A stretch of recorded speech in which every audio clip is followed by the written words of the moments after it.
في مدينة شكلها ناسي يعني إيه شمس، والمطر فيها ما بيقفش، والناس ماشية جنب بعض كأنهم فقدوا الإحساس ببعض من زمان. ومن أول دقيقة في فيلم 7 الفيلم مش بيحاول يقولك إن في قتل متسلسل، لأ الفيلم بيقولك إن العالم نفسه بقى مريض. ووسط الجحيم ده كله في راجل اسمه ويليام ضابط قديم فاضله كام يوم ويطلع على المعاش، بس شكله مش شكل واحد مستني الراحة، لأ شكله شخص شاف من القذارة اللي تخليه يكره البشر. ويليام شخص هادي زيادة عن اللزوم، وده لأنك تحس إنه استنزف كل انفعالاته من سنين. وفي الناحية التانية ديفيد ضابط جديد مندفع عصبي لسه داخل المدينة، بس بعقلية البطل اللي فاكر إنه يقدر يغير حاجة في العالم ده. من أول مشهد يجمعهم الفيلم بيبني لك صراع مهم جدا، مش الخير ضد الشر، لا الامل ضد الواقع. اول جريمه راجل تخين جدا مربوط على كرسي مات وهو بياكل. المشهد نفسه مقرف، بس المرعب فعلا انك تحس ان اللي عمل كده كان هادي زيادة عن اللزوم. كل حاجة في الأوضة محسوبة، الأكل، الإضاءة، الوضعية، الصمت، كأن الجريمة دي مش انفجار غضب، لأ كأنها طقس. ومن هنا الفيلم بيبدأ يهمس لك بفكرة مرعبة. جون ما كانش بيقتل الناس، جون كان بيحاكمهم.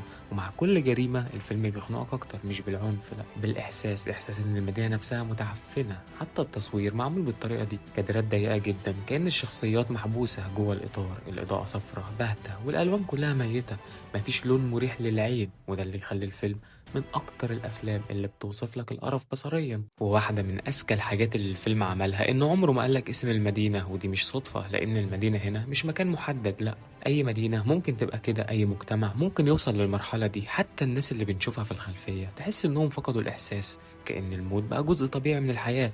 والجرائم دي منتشرة للدرجة المرعبة اللي يخليك تتماشى معاها. ودي من أكتر الأفكار السوداوية في الفيلم، إن الشر هنا مش صادم للناس، الشر هنا بقى مألوف. ومع كل جريمة ويليام بيبقى أهدى، ودي حاجة تخوف لأن تحس إنه مش متفاجئ، لأ هو عاش عمره كله بيشوف نفس البشاعة دي بس بأشكال مختلفة. وميلز كان العكس تماما، كان شخص داخل المدينة دي فاكر إن العدالة واضحة وإن الوحش واضح، بس الفيلم هنا بيكرهك في فكرة الوضوح، لأن جون مش قاتل عادي، وده سر رعب الشخصية. هو مش بيصرخ، مش مندفع، مش بيقتل بدافع المتعة، هو مؤمن. وده أخطر نوع من البشر، الإنسان اللي مقتنع إنه صح ممكن يعمل أي حاجة. وجون كان شايف نفسه أعلى من البشر، مش مجرد شخص بيعاقب مذنبين، هو شايف نفسه أداة إلهية والعياذ بالله. وده واضح في كل تفصيلة، طريقة ترتيب الجرائم، طريقة الكلام، طريقة اختفائه، كأنه مش عايز يبقى مشهور، هو عايز رسالته تعيش. وفي النص تقريبا الفيلم بيبدأ يتحول، ما بقيناش هنا بنتابع تحقيق، لا بقينا بنتابع انهيار بطيء، خصوصا ميلز، لان جون من غير ما يقابله حتى كان بيدرسه، عارف انه عصبي، عارف انه عاطفي، عارف انه لسه عنده حاجه يخسرها. ودي اهم نقطه، جون ما كانش بيقتل ضحايا بس، هو كان بيصمم النهايه. يعني في مشهد المكتبه مثلا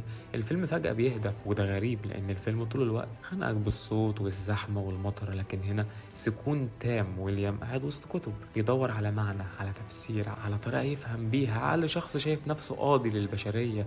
والمشهد ده مهم لأن أول مرة الفيلم يلمح إن جون مش مجرد قاتل ذكي، جون بنى فلسفة كاملة حوالين جرايمه. وفي المقابل ميلز طول الوقت بيتعامل مع الموضوع بعاطفة، وده اللي يخلي مطاردة الشقة من أهم مشاهد الفيلم.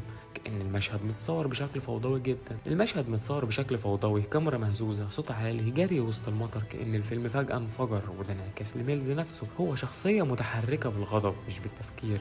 واحدة من أبشع المشاهد في الفيلم مشهد الراجل اللي متساب سنة كاملة مربوط على السرير بين الحياة والموت. المشهد ده مرعب مش بسبب الدم لكن بسبب فكرة الوقت. جون كان بيدخل كل يوم تقريبا يشوف الراجل ده بيتحلل بالبطيء، وده يقول لك قد ايه الشخصية دي كان عندها صبر مرعب ومميت. والأذكى ان الفيلم تقريبا مش بيوريك حاجة، كل الرعب جاي من الوصف، من تعبيرات الشخصيات، من ارتباك الراجل اللي اتجبر ينفذ الجريمة. وده يثبت ان أسوأ رعب هو الرعب اللي عقلك يكمله بنفسه. حتى البيت بتاع ميلز ومراته المفروض يكون مكان آمن، بس لأ، صوت القطر، الشقة ضيقة، الإضاءة الباهتة، كأن حتى البيت نفسه مش قادر يحميهم من المدينة. ومرات ميلز من أكتر الشخصيات المأساوية رغم إنها مش ظاهرة كتير، لأنها الوحيدة تقريبا اللي لسه عندها إنسانية حقيقية. والمشهد اللي بتتكلم فيه مع ويليام من أهم مشاهد الفيلم نفسيا، لأنك أول مرة تشوف ويليام بشكل مختلف، مش ظابط لا إنسان. وده يرجعنا لفكرة مهمة، الفيلم مش عن قتل متسلسل، هو عن ناس بتنهار ببطء. حتى اختيار الألوان بيخدم الفكرة دي، مفيش ألوان حية تقريبا، كل حاجة يا إما باهتة يا إما متوسخة، الاصفر هنا مش دافي، الاصفر هنا مريض، والاخضر مش طبيعي، الاخضر خانق، والاسود موجود في كل كادر تقريبا، كأن الظلام بيبلع المدينة. ومع الوقت جون بيبدأ يتحول من قاتل لكأنه انعكاس للمدينة نفسها، هادي من بره بس مليان قرف وغضب من جوه. والمرعب ان الفيلم بيورطك نفسيا انك تسمع له، لان كل ما الجرائم تزيد كل ما العالم حواليه يبان اسوأ، لكن الفيلم اذكى من انه يخليك تتعاطف معاه بالشكل الكامل. كل مرة تبدأ تفهم منطقه الفيلم بيفكرك ببشاعة افعاله. ولما جون يحاول يسلم نفسه الفيلم بيقلب الطاولة بالكامل، الدم على هدومه والهدوء المرعب، الطريقة اللي بيتكلم بيها، كل ده يقولك انه لسه متحكم، لان الانسان اللي عنده خطة كاملة بيبقى اهدى شخص في الأوضة. ومن اول ما يركب العربية مع ويليام وميلز الفيلم بيبدأ يتحول لفخ نفسي، كل كلمة محسوبة. جون مش بيتكلم عشان يبرر نفسه، لا،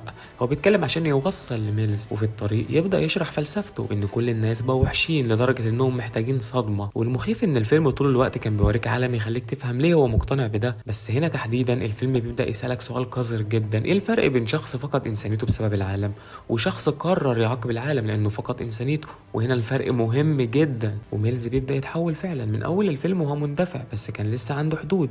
اما في العربية فانت تشوف الحدود ده وهي بتتكسر، لان جون فهم ان اكتر حاجة تحركه مش العدالة، لا، اللي يحركه الحب.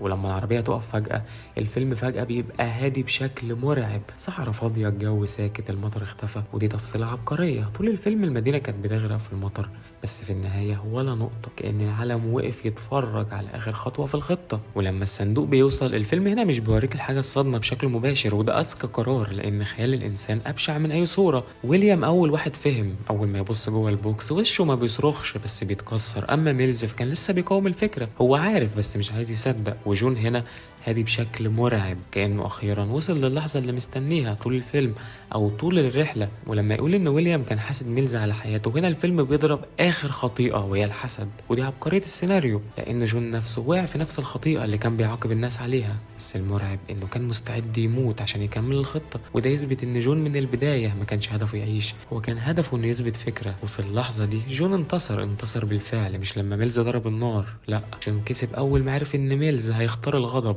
ودي عبقرية النهاية، إن الانتصار هنا نفسي مش جسدي. جون مات بس مات وهو راضي لأنه أثبت فكرته، أثبت إن الإنسان مهما يحاول يبقى كويس عنده نقطة ضعف تكسره. وميلز الراجل اللي دخل الفيلم مؤمن بالخير أو المدينة انتهى بالأمر منفذ لخطة قاتل، ودي مأساوية الشخصية إنه كان بيتحارب نفسيا طول الفيلم وهو مش واخد باله. أما ويليام فكان أكتر شخص موجوع في النهاية لأنه الوحيد اللي فهم كل حاجة وفهمها بدري كمان، فهم إن المدينة دي كانت بتخلق النهاية من أول لقطة. والمرعب إن الفيلم ما بيعتبرش اللي حصل ده حادثة إنسانية، لا، الفيلم بيقدمه كشيء حتمي، وده سبب إن النهاية خانقة بالشكل ده، لأنك ما بتحسش إن الشر انتصر فجأة، أنت بتحس إن العالم كله كان بيدفع الأحداث للنقطة دي. بعد ما الفيلم بيخلص أنت ما بتفكرش في الجرائم بس، لا، أنت بتفكر في الإحساس، الخنقة، المطر، الوجوه التعبانة، الصوت العالي، الإحساس الدايم إن الإنسانية بتنهار ببطء. وده لأن سيفن مش فيلم عن قتل متسلسل، هو فيلم عن عالم فقد روحه لدرجة إن ظهور شخص زي جون بقى نتيجة طبيعية. ويمكن دي أكتر فكرة مرعبة الفيلم حاول يقولها، إن الشر أحيانا مش بيظهر فجأة، لا، الشر أحيانا بيكون مجرد انعكاس لعالم سابه يكبر. وفي الآخر سيفن ما بيخلصش لما الشاشة بتسود، لا، هو بيكمل جواك عشان الفيلم عمره ما كان عن قتل متسلسل وبس،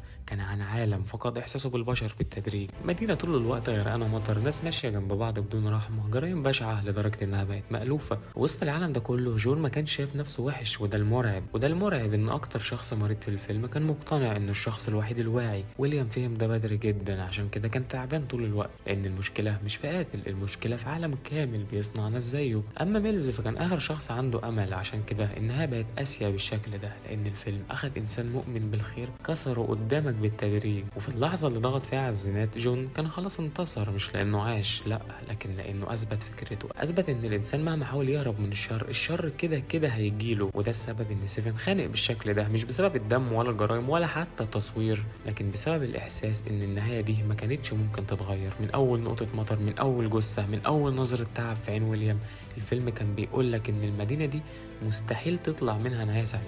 ويمكن دي أكتر فكرة سوداوية الفيلم حاول يقولها لك، إن الشر أحيانا فعلا مش بيظهر فجأة. لو هنروح لجون، فجون من اكتر الشخصيات المرعبة في السينما، مش لانه الاقوى ولا الاذكى، لا، لانه كان مقتنع، ودي اخطر حاجة ممكن تشوفها في انسان، شخص شايف نفسه صح بنسبة 100%. جون مش قاتل متسلسل تقليدي، هو مش بيقتل عشان المتعة ولا عشان الانتقام ولا حتى عشان الفوضى، هو شايف نفسه رسول، وده اللي يخليه مرعب فعلا، لان الشخص اللي فاكر انه بينفذ رسالة سامية ممكن يبرر اي حاجة. والاذكى ان الفيلم عمره ما قدمه كشخص خارق، لا، هو كان شكله عادي، صوته هادي، ملابسه عادية، وجوده نفسه غير ملفت، ودي نقطة عبقرية، لان الفيلم بيقولك ان الوحوش الحقيقية مش لازم شكلها يبقى مرعب. جون طول الوقت بيتكلم كأنه اعلى من البشر، كان شايف المجتمع كله حشرات وهو الوحيد اللي لسه شايف الحقيقة، وده كان واضح جدا في طريقة كلامه. هو بيتكلم عن الضحايا، هو عمره ما شافهم كأشخاص، هو شايفهم كرموز، وده سبب انه قادر يعمل كل اللي عمله ده من غير تردد. بس المرعب اكتر انه جزء من كلامه منطقي، ودي اخطر لعبة الفيلم لعبها، لان العالم اللي الفيلم بيقدمه فعلا مقرف، الناس عدوانية، المدينة خانقة، القذارة في كل مكان، لدرجة انك كمشاهد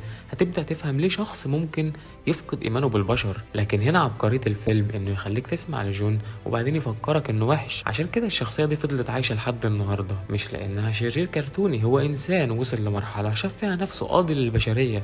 جون كان شايف الخطايا في كل مكان، الجشع، الشهوة، الكسل، الكبرياء، وهو مقتنع ان المجتمع بقى متعايش معاها. فالراجل ده قرر يعمل صدمة، مش عشان يوقف الشر، بس عشان يخلي الناس تبص له، ودي نقطة مهمة. جون كان محتاج الناس تشوفه مش كشخص، لا، كفكرة. وعشان كده النهاية عبقرية، لانه حتى في موته كان جزء من الرسالة.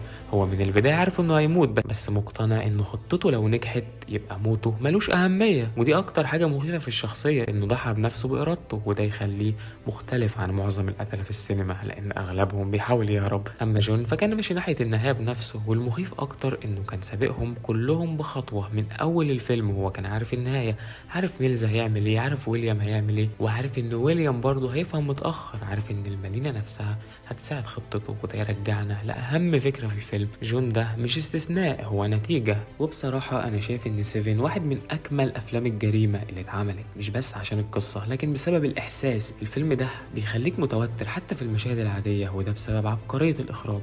ديفيد فينشر عمل مدينة تحس إنها مريضة، مطر، إضاءة، ألوان متوسخة، الكادرات الضيقة، كل حاجة معمولة عشان تخنقك، حتى الأداء التمثيلي تحفة بصرية. مورجان فريمان خلى ويليام شخصية تعبانة نفسيا بدون مبالغة، وبراد بيت خلى ميلز مندفع عاطفي بشكل يخليك تحس انهياره. اما كيفن فقدم واحدة من اهدى وارعب الفيلن في تاريخ السينما. واكتر حاجة بحبها في الفيلم انه مش بيشرح كل حاجة، الفيلم سايب لك مساحة تحس وتفكر وتتخيل، وده سبب ان النهاية بتفضل جواك. وفي رأيي اذكى قرار في الفيلم كله انه ما بيوركش اللي جوه الصندوق، لان اللحظة دي اثبتت ان الرعب الحقيقي مش دايما محتاج يتشاف. وفعلا قليل جدا من الافلام قدرت تعمل نهاية سوداوية بالقوة دي، وفي نفس الوقت تحس ان النهاية الوحيدة المنطقية. وده السبب ان فيلم سيفن مش مجرد فيلم جريمة بالنسبة لناس كتير، هو تجربة كاملة عن القرف، عن الغضب، فقدان الإنسانية، وإزاي الشر بينتصر، وإزاي الشر ما بيبقاش وحش جاي من بعيد، هو بيبقى مجرد نتيجة طبيعية لعالم فاسد. وفي الآخر لو عجبك الفيلم اعمل لايك وسبسكرايب دلوقتي، واستنى تحليل كل الأفلام والشخصيات، وكالعادة ما تراجعش ورايا.